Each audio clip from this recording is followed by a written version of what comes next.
So it's only a couple of days on to the start of the 2024 Paris Olympic Games. Remember to download the SportsMax app to watch the games and enjoy just about 17 days of top-class action. We're going to bowl off with cricket this Monday, and the Richards-Botham trophy going now to the English cabinet after the home team completed a 241-run win over touring West Indies in the Trent Bridge Test, and taking a winning 2-0 lead in the three-match series. England started day 4 on 248 for 3 in their second innings, eventually being dismissed for 425, with Joe Root scoring 122 and Harry Brook 109 against 4 for 97 from pacer Jayden Seales. Now set 385 to win with a session and a day remaining. Openers Mikhail Louis and skipper Craig Brathwaite gave the Windies a decent start. However, things took a turn when Louis was dismissed for 21 with a score on 53.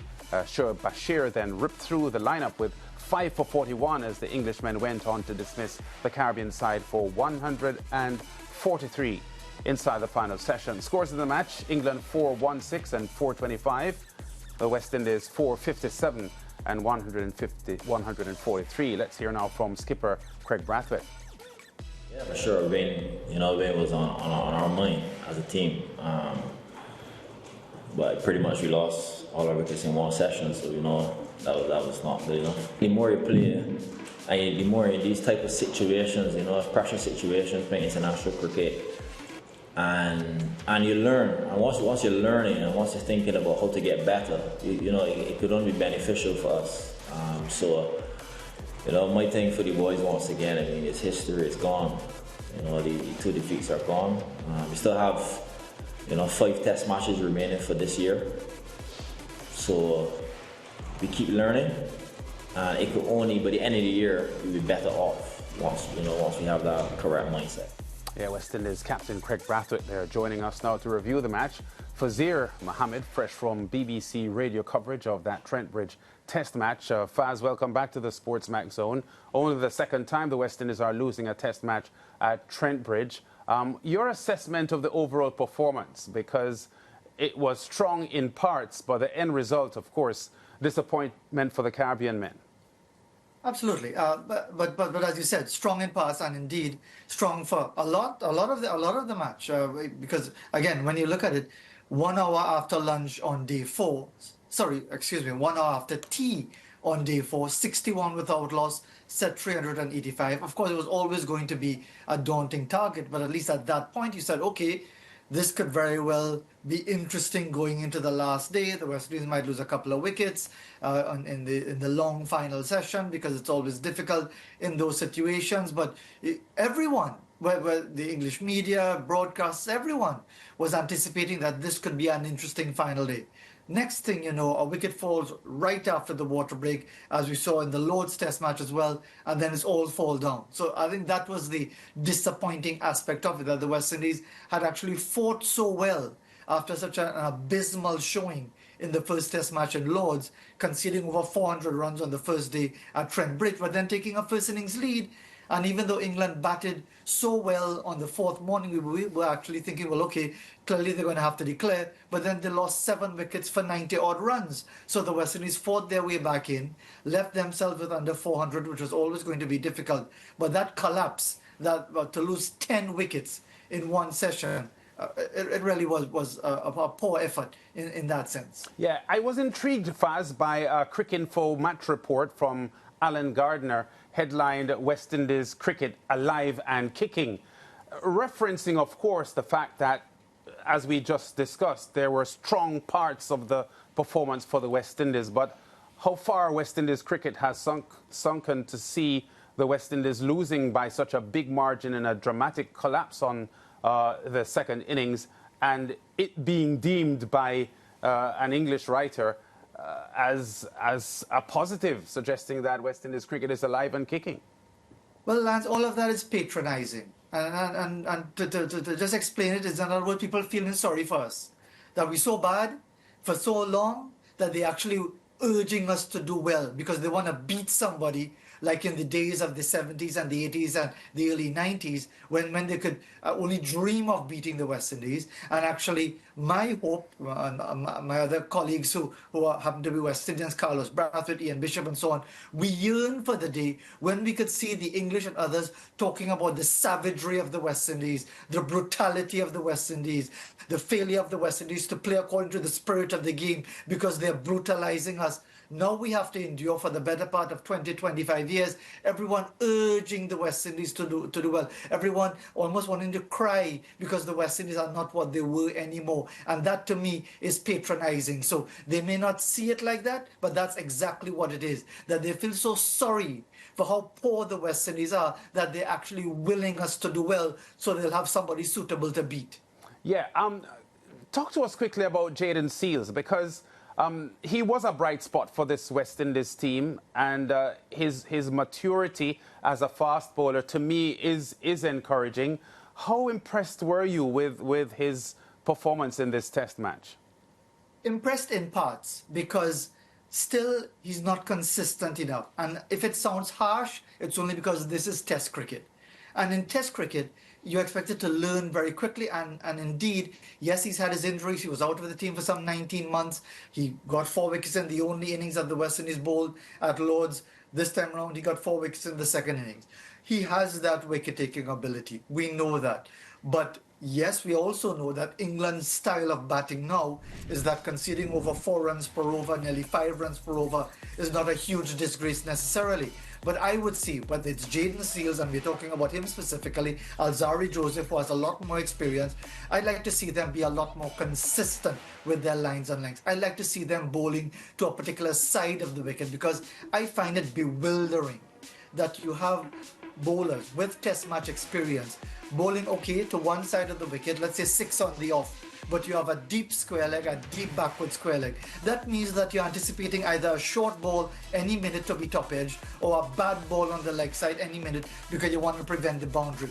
To me, that doesn't make a lot of sense. So yes, I'm happy to see him getting wickets. I'm happy to see any West Indies bowler getting wickets. But having said all of that, if it is that you are inconsistent in patches, that you are leaking runs regularly in certain spells, that is a problem. And I know it's difficult, but there's really no place to hide in that thing called test cricket, because you could have one good spell, then you come back and bowl badly, and you're carted all over the place. You could have one good innings, as we saw at Trent Bridge, and then a poor second innings, and you lose by 241 runs. So consistency has to be the key. Yeah, Faz, and for quite some time, we've spoken about consistency, and I feel like that has been the narrative from the time I started this show till today, where we're interviewing you again. Lance mentioned Jayden Seales being a bright spark, and of course you refuted that, explaining why. That aside, when I looked at England, I saw 2 bright sparks. That would be Gus Atkinson. We spent a lot of time talking about him. And Shoaib Bashir, that of course, was on display with his spin bowling. If you were now to sit down and really analyze and maybe put yourself in Craig Brathwaite's shoes, because that's what we tend to do, always ask him about the positives, did you see anything that we can take away and say, okay, we saw this positive and let's just work on it, build from here moving forward as we get ready for the 3rd test? Well, yeah, I mean, that's yes, Mariah, because if you look at the West Indies' first innings, 457 in reply to England's 416, and then getting 7 wickets on the 4th day to limit England, because it looked as if they would have built a lead of well over 400. There are encouraging signs, but again, and I know people might be tired of hearing it by now, yeah. but it is that word consistency. You mentioned Shoaib Bashir. You mentioned Gus Atkinson. Atkinson has been someone who's been waiting in the wings to come into the England setup, and he's had success.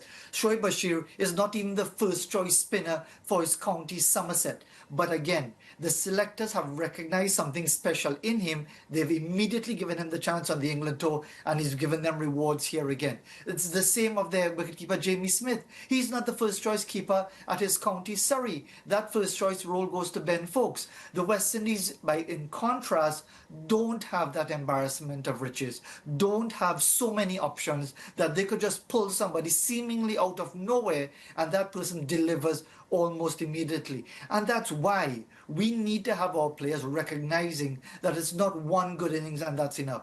And that's why when we were talking about looking ahead to this series, I mentioned that for Alec Athanaze and for Kirk McKenzie, these are opportunities for them to deliver. And I've been especially disappointed about McKenzie, not just for the fact that he's been dismissed cheaply, because these things could happen. You can get unplayable deliveries and so on.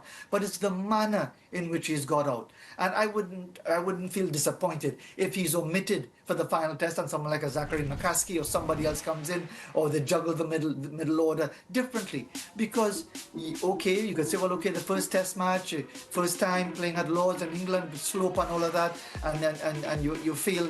But then again, you look at the way he got out in both innings of this test match at Trent Bridge on an ideal batting surface. Miscue drive to mid-on the second day, looking to play a forcing shot to a turning ball off the back foot on what turned out to be the last day. We need to see better. We need to see our players, whether batting or bowling, in this case we're talking about batting, appreciate the value of spending time in the middle. And for someone like McKenzie, who clearly has ability, nobody's saying he doesn't have ability, but you have to value your wicket. Valuing your wicket is an important part of test match batsmanship. Yeah, and Faz, you know, sometimes when I sit down and I really, really think about this, right, you go to practice because, I mean, I know firsthand what practice entails because I've seen my sister go to practice every day, do her gym session, you know, show up for all these different drills, batting in the nets, bowling in the nets. So I know the preparation that goes into any match or getting ready for any big competition, right? So I'm saying, okay, you know how to bat, you know how to bowl, you know all the basics. Well, I'll hope that for the team that is, of course, in England. So I'm starting to think that maybe the captain is onto something because in his press conference today, he spoke about the fact that, you know, when they're put in pressure situations, you know, they need to do better in those instances. Like, you know, when you're put under pressure, you need to be able to work through different scenarios. Are you starting, or do you think that, you know, maybe that's the area that we really need to work on? Because once some pressure is put on the team, it's as if everything just crumbles. I don't want to think they don't know how to bowl. I don't want to think they don't know how to bat or they don't know how to catch. I want to think that when they're put in a situation, they just don't know how to react. Well, that would ask the question as to our level of preparation. And I'm not just talking about warm-up matches. We know that is an issue as well. It's been an issue leading into this series, just the one warm-up match. I actually heard a former England cricketer, I'm not going to mention that person's name, who said, I think either leading into the second day or the third day, that they found the West Indies practice sessions to be very low-key compared to how they see the English practice sessions. Now, I got in trouble with the West Indies coach at the time on an England tour, an Australian tour in 2015, for saying that comparing the West Indies practice with the Australia practice is like chalk and cheese. Yeah. Because the intensity of the Australians practice is like if they are, whether it's in the nets or in the field, it's like they're playing a match. Whereas for the West Indies, yes, they're going through their sessions and whatever, but is it that the level of intensity is not there? Is it that the preparation, the work that is put in to get you ready for a match situation is not to the level, the players are not being pushed as hard as they should be in practice to get them ready for a test match situation? And I also accept that facing pressure in the nets or in the field and warming up and so on is a different story from an actual match situation. But that all has to do with mental preparation, technical preparation, physical preparation, all these different elements rolled into one. But again, it begs the question as to our level of preparedness, whether it's match practice, whether it's actual practice, whether it's nets, whether it's mental readiness for the occasion, because yet again, we've been found wanting.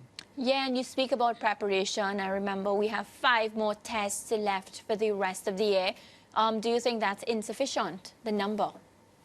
Well, it doesn't sound insufficient if you say, for example, you know, the West Indies have 5 more tests. Usually we don't even get 5 tests in a whole year. But the point is, Mariah, we don't get 3. This is a 3-match series we're playing. The final test starts on Friday at Edgbaston in Birmingham. Yeah. Playing 2 tests against South Africa.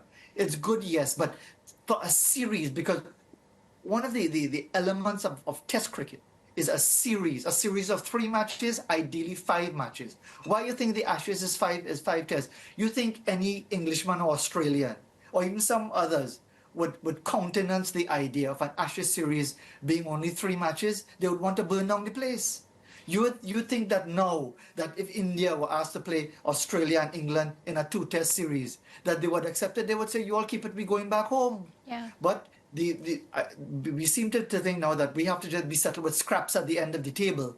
2 tests against South Africa, 2 tests in November against Bangladesh. We've never played test match cricket in November, but this is how the international schedule has it going now. 2 tests against Pakistan in January.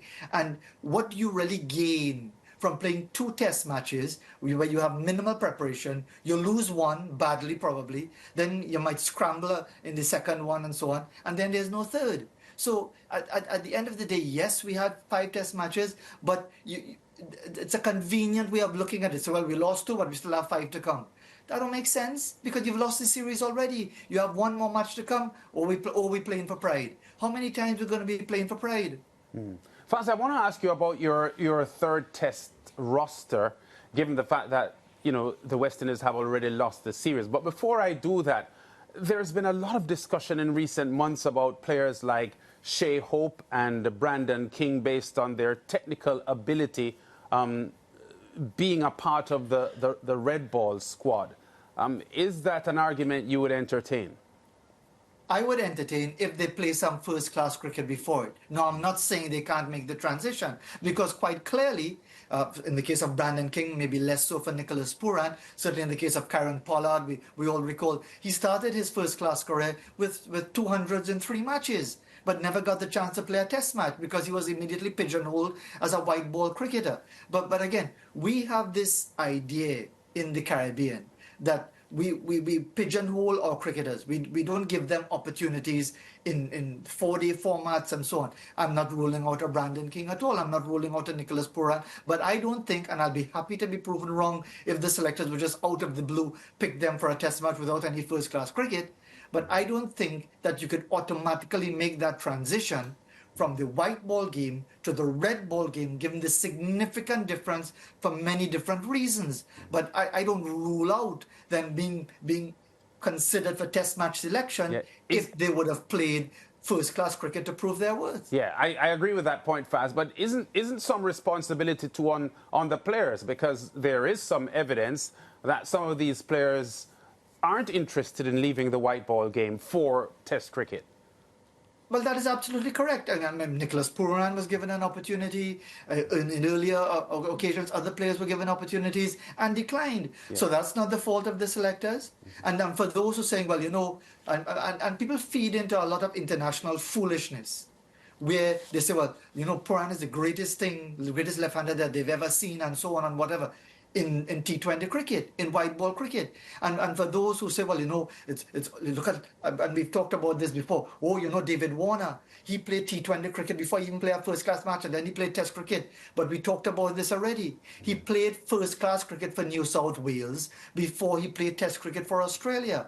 And for those who say, well, that transition the gap isn't as significant as it used to be, I would say, well, what are other countries doing? Do they select their players purely on the basis of T20 cricket to go into a test match? So yes, the onus is on the players as well. But that's where it comes to dialogue, Lance. That's where it comes to dialogue. Look at the situation. Kane Williamson and Trent Boult, 2 of the most prominent players in New Zealand cricket, they have declined central contracts. Have you heard anybody labeling them mercenaries? No, because there's been a dialogue with New Zealand cricket about their priorities, where they are in their careers, where would they like to make themselves available. And there's been a level of mature understanding. Mature understanding and mature dialogue doesn't figure in a lot of what we do in the Caribbean. And finally, before you go, Faz, because we've got to wrap the segment, and you touched on it earlier on about the third test roster, Mackenzie has struggled. Would you, if you were in charge of selection for the third test, replace him for that last test? Yes, I would, because I think you've got to be able to understand that nobody has a divine right to a test match pick. And in the case of the manner of his dismissals, he needs to understand what it is to value your wicket in test match cricket. And maybe being dropped might help. Okay. All right, Faz. Thanks. We'll leave it there. We'll talk again, I'm sure, before the Third test starts on Friday. Enjoy your week in jolly old England. Indeed. Take care. And we'll be back with more on the SportsMax Zone after this.